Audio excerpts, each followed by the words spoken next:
she doesn't stop barking, the next scene you will see is me driving her back to Romania. And there's a lot of, murky power play, and you might think, ooh. I don't think ooh, I think yeah.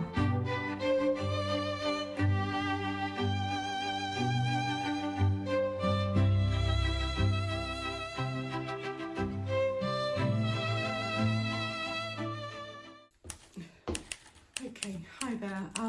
It is Wednesday today, and this week is quite unusual because I'm working every day, which is brilliant, but it just means I don't have... Oh God, my nose is always running. Why is my nose always running? So it just means I don't have very much time. However, today I wanted to talk about interior design a little bit.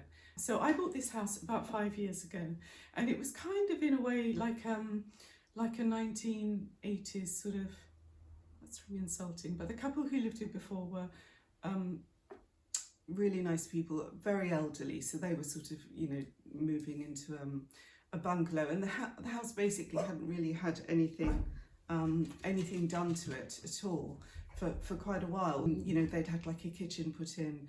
It was definitely 1980s. This is my kitchen space, and so I ripped out the 1980s kitchen. It took a while actually, because there were so many other things to do in this house. I had to put in central heating, and once I'd done all the big things, there wasn't really, very much money left for the smaller things. Not that kitchen is a smaller thing, but you can do a lot of things yourself, which is what I've tried to do here. So the kitchen was originally, well, it had a small door, and then it was completely fitted. So you'd walk in and it was just a sea of that sort of light oak coloured wood, and just wall cupboards and floor cupboards that went all the way around, and then there was sort of a random breakfast bar, and I couldn't bear it. So I've tried to do what I can do to make it more my style, but without really spending very much money. So I got a cooker and I had that put in. I ripped all the cupboards out.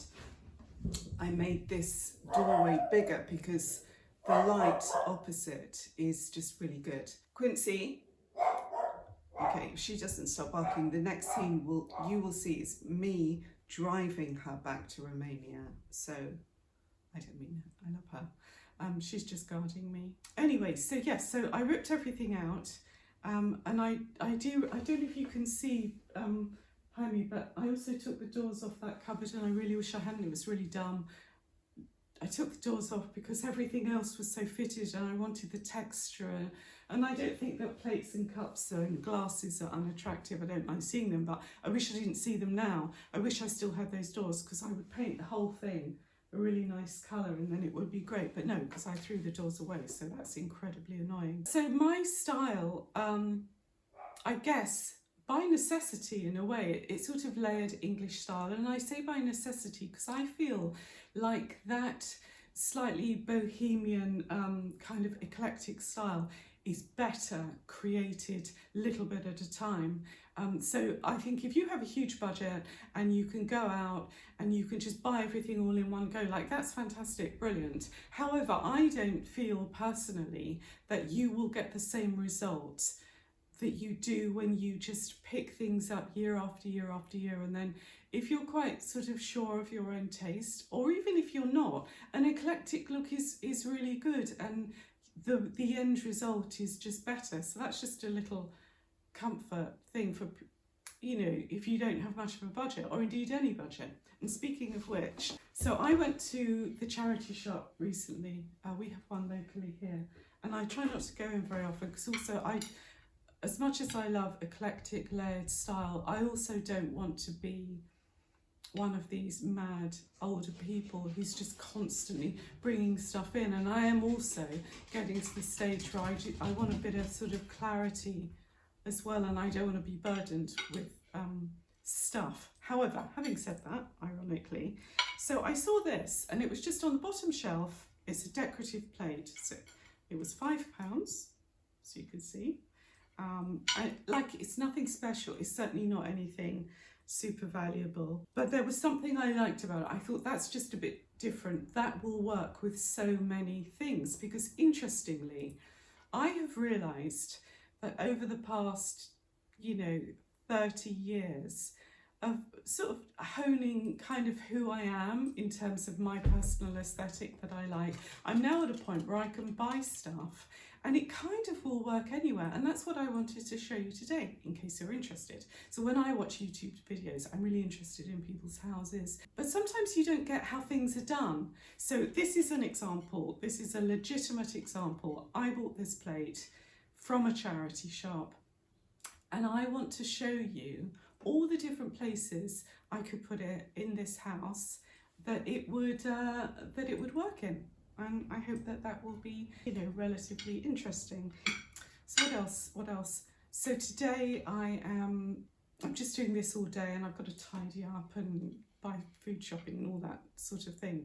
I'm going to the cinema this evening and we're going to see Nicole Kidman's Baby Girl, which I'm really excited about. You know, obviously it's you know, it's very sexual. She's a, you know, older, powerful woman in a corporate environment and he's a much younger man, and there's a lot of, you know, murky power play, and you might think, ooh. I don't think ooh, I think, yeah, I want to watch that, and my girlfriends want to watch it too. So we're all going, and I will let you know what I think of it. But I do love Nicole Kidman. I mean, I think she's looking more and more like an alien, but rather glorious alien, and she's an incredible actress. I remember the first film I saw her in, I think it was called Dead Calm. Anyway, she's sort of a young, she looked like 19 or something, really young woman with really curly, bright red hair. And she's with her husband or boyfriend, Sam O'Neill, and they're on like a little boat, like a mini yacht, little boat maybe, somewhere glorious. And somehow, I can't remember how, they take aboard this guy who is a psychopath. And it's brilliant. Well, I remember watching, I must watch it again actually, because don't you think it's interesting how you can watch something when you're much, much younger and then you watch it again, or with a book, you read it when you're younger and it really moves you, and then you read it again, you think, oh, what is this garbage? I had that recently, actually. I tried to rewatch, oh God, I can't remember what it's called. It's set in the 1950s in the advertising industry with Don Draper, and it has that wonderful opening graphics of the suited man falling and falling and falling. Anyway, the first time I watched that, I don't know when it came out, it was a while ago, I was consumed by it and I loved everything about it. And now this time round, I tried to watch it recently, and just the opening sequence of those jackass young men who think they are so much better than they are, speaking to the young women in that, you know, disgusting typing pool in such a sort of entitled, derogatory way. It literally repulsed me and I had to turn it off. And I think that that's what happens as you get older as a woman. Your tolerance levels go way down. Yeah, life can shape you a little bit in that way. That's it. And I will show you where these are going to go, or I'll show you what the options are, and I hope that that will be interesting. Okay. Hi there, it's Thursday today. I'm just doing this before I go to work. The light is terrible today. I ran out of light yesterday completely. I just wanted to show you this. So this is the kitchen. I know that it's kind of a mess and a bit chaotic. I've got a lot to do in this kitchen, but I just wanted to show you this wall.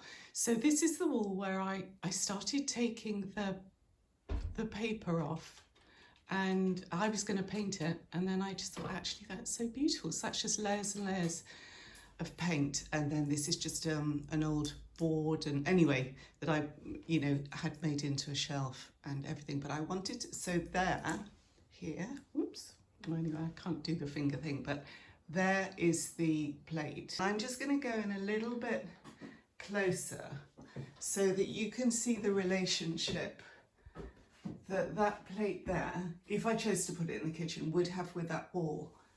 And I just think there's just something lovely about that.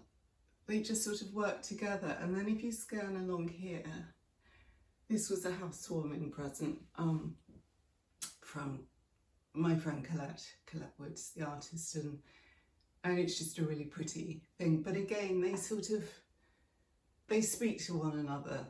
The three things there they're beautiful together. And then if you draw back, and I'm reversing now, I'm going to fall over. Oh God. There, you can see this. That's quite a pretty little collection. Anyway, I'm going to take you up to the bedroom next. Okay, so here we go again. Take this little cute thing down. So this is all a work in progress. This silk screen is something I've just had for years, and I've just put some bunting over it, just because this is a big expanse of wall here. The ceilings are quite high. So anyway, so same plate, and then we're gonna hopefully, and then see how that looks. So let's have a look. Yeah, so again, you've got the colours work. You know, you don't have to overthink these things. That's just a rather beautiful little thing. You know, you have the pink, this kind of pink here, you can't really see. So these two work together. Those two really work together. I love that, actually, I do love that. Probably I would put more things in there as well. And then, you know, you go down, obviously it's a different green on the lamp, but it doesn't matter. The books just always add something. Have a nice cushion there with texture and colour and pattern. You could throw in another one and it's even lovelier. So yeah, so that's definitely an option.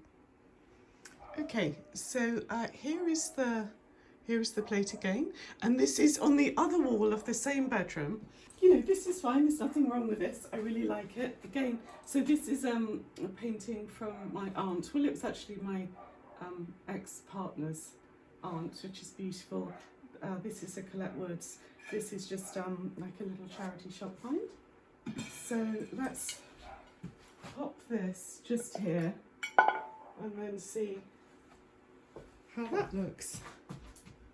So yeah, again, there's a relationship between them, which is lovely. And indeed with a mirror next to it, they would probably need to come up a little bit, but I would be quite happy with that.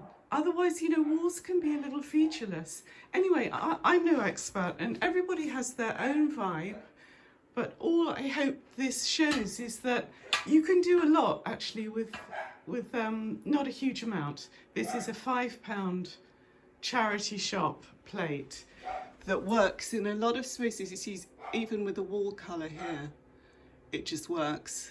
Again with a curtain, you see the curtain has lots of similar colours in it, and it's just quite lovely.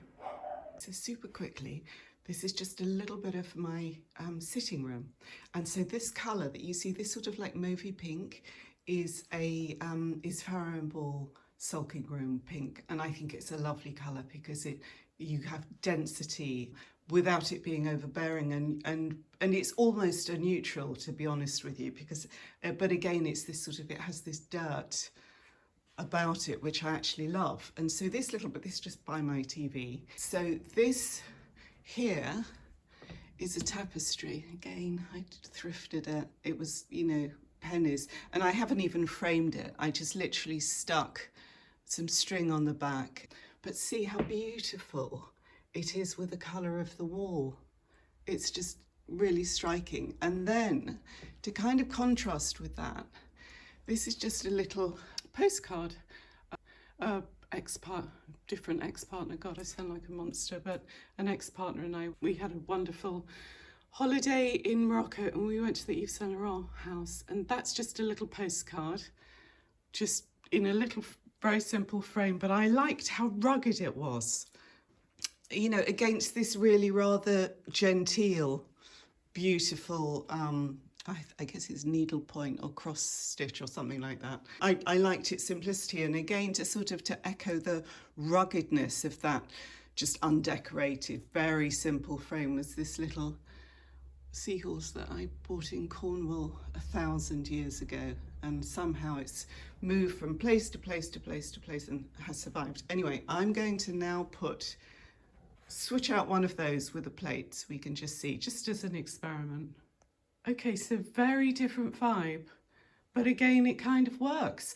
This time the sort of the earthy, orangey terracotta, you know, they play off one another, which again speaks to the curtain. You've got the pink, you know, the whole thing, and also the different shapes. You've got a circle, you've got an abstract seahorse. It's interesting. You know, I probably won't put it there because the TV's here and there's a lot going on, and I like the simplicity of that very, very plain wooden frame. But again, that would not be a terrible choice. And again, I do reiterate, I'm not a professional. I literally don't even know what I'm talking about, but I know what I like. And I know that it's okay to just basically do whatever you want. And you don't need to spend a load of money, particularly on decorative wall art.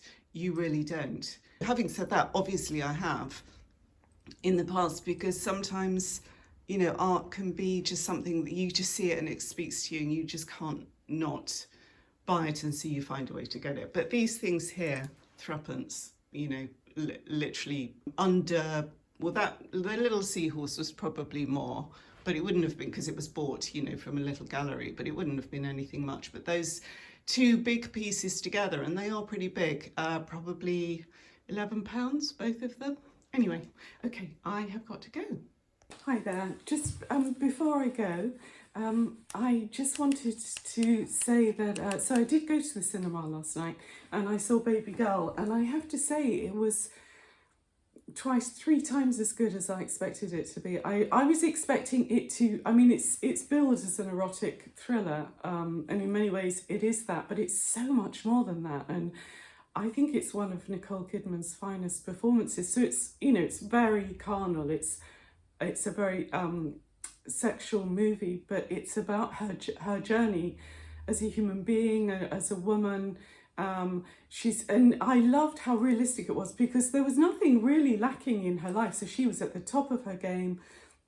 I think she's the CEO of her company. She's married to a wonderful man, Antonio Banderas, you know, gorgeous, two very lovely teenage children. The bald truth of the matter is her husband has never, you know, sexually fulfilled her, because she has never revealed to him her actual mindset, and the things that really move her.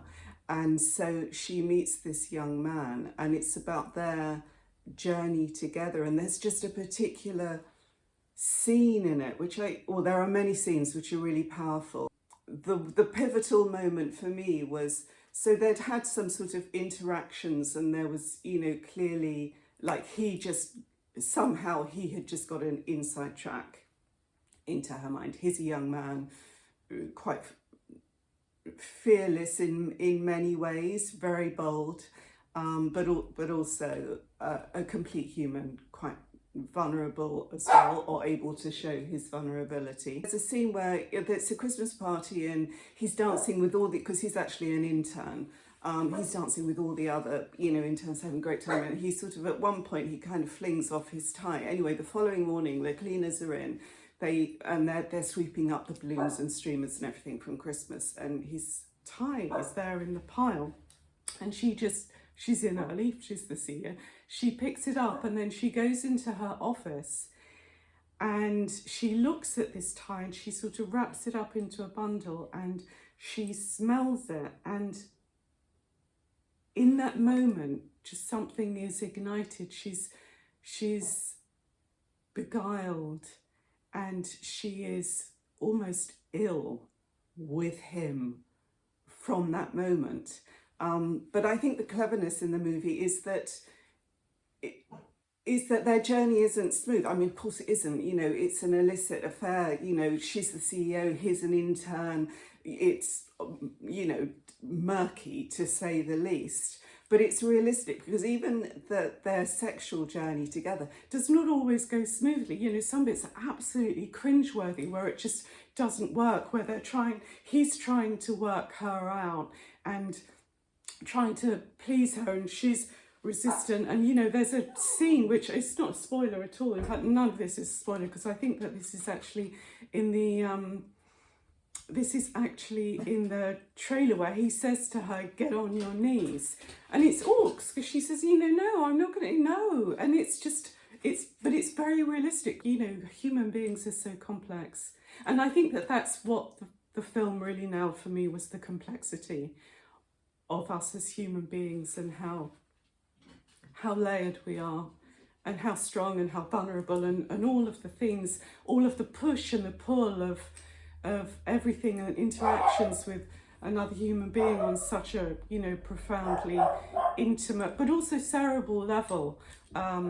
Yes, that got a big thumbs up from me. If anyone's interested, I just want to say, also the director, the person who wrote, directed and produced, all the same person, female director, outstanding, just, and clearly has lived a life, you know, and so brave to be able to write about something and create a movie out of something that's actually, you know, very personal and sensitive and very exposing. But yeah, I thought it was brilliant. So yeah, go see it. Hey, I just want to, there's, can you see Quincy? I just want to say, I've just been invited to a private view in Bruton. It might be on next week's vlog, but it's in the most incredible building, which was a former chapel, and it's really interesting what they've done with it to sort of combine the beautiful kind of theocratic architectural details with the stark modern blank canvas that's required to display art, and they always have really interesting things. So I'm going to take you along to that, but at the moment I'm going to work. It's Take You Up to Work day. As you can see, she's looking very fetching in her little shocking pink attire with tastefully clashing second-hand, too big for her harness, but it doesn't matter because she's really safe and comfortable, and I take her harness off when we get to work, and she just basically is just to sort of trot along, but I will get her one when I can. But I just saw that one, I thought, yeah, I'm going to grab that. Anyway, thank you. All right, okay, bye.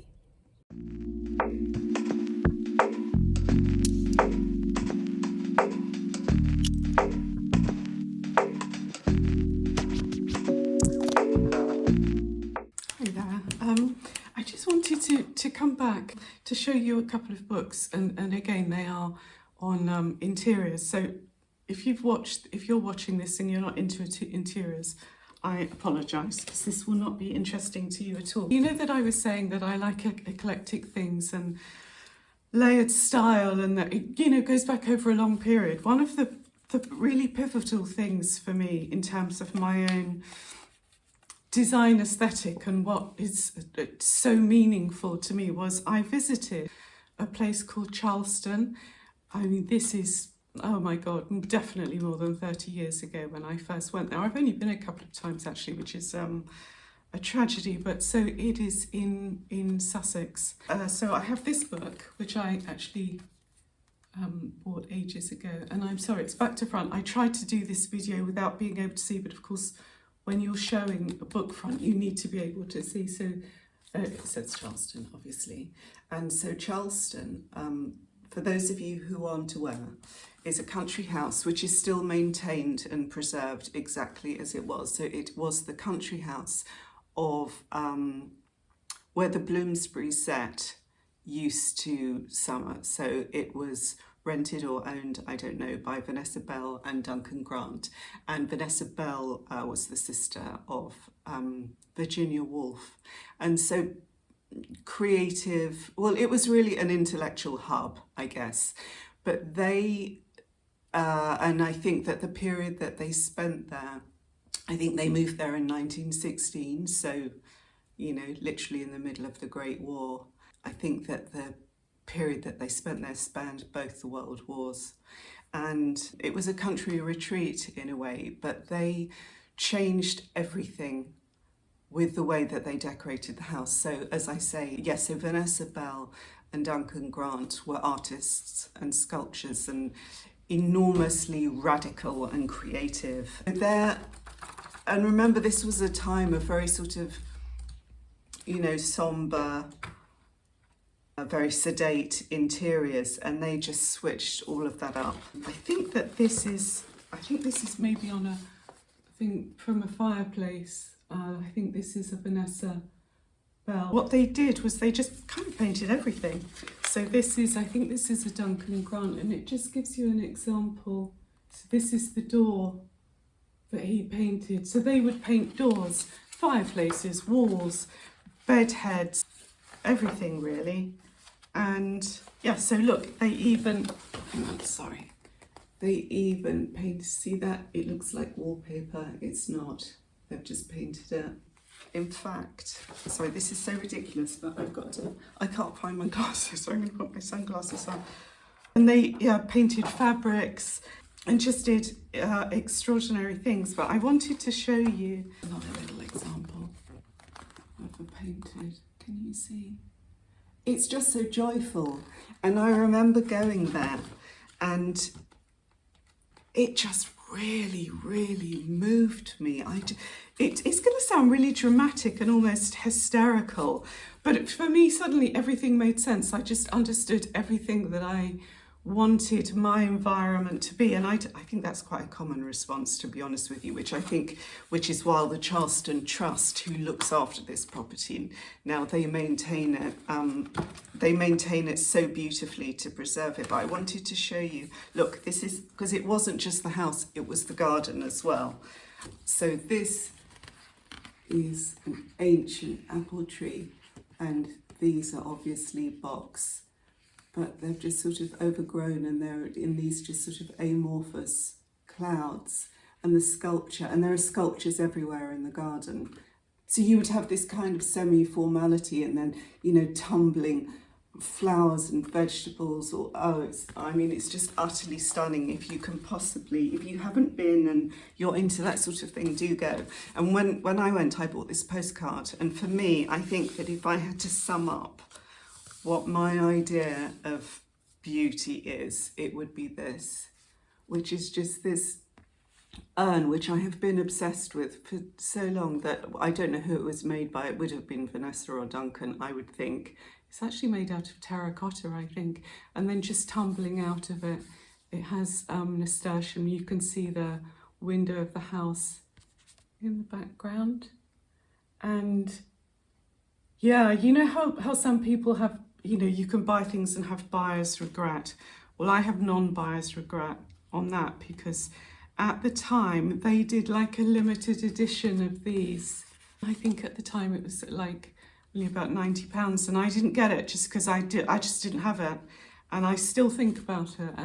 But this postcard, wherever I have a creative space, you know, for writing or whatever, I have always had this, because it's just so meaningful to me personally. I just think it's beautiful.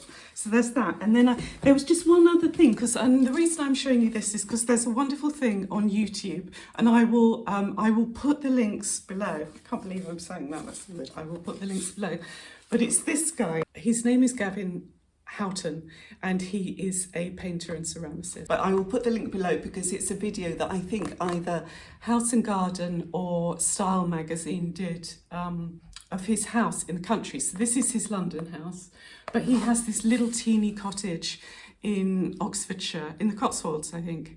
Maybe not quite the Cotswolds, but it's in Oxfordshire, and it's very lovely, and yeah, very, very undone, which is what I like. I don't like things to be too perfect, which is lucky, really. Yeah, and also I just wanted to talk briefly, and I can't show it to you now, but I will show it to you, and I will talk to you about how I met Colette, because Colette's art, I mean, it's truly her own, it's truly original. I will tell you how I met her and how that all happened, and it just concerns two sort of candelabra things that I saw in a window, and I went in, and yeah, it was the beginning of a lovely friendship. Anyway, I hope that was interesting, and I hope you're not bored to tears by interiors, and And thank you, and I will see you soon. Okay, thanks. Hi,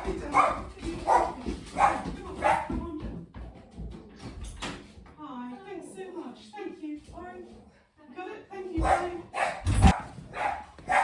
Can you hear that? And this is why Quincy and the post lady must never ever have an interface. Quince, come! Anyway, I managed to get the box, thank God.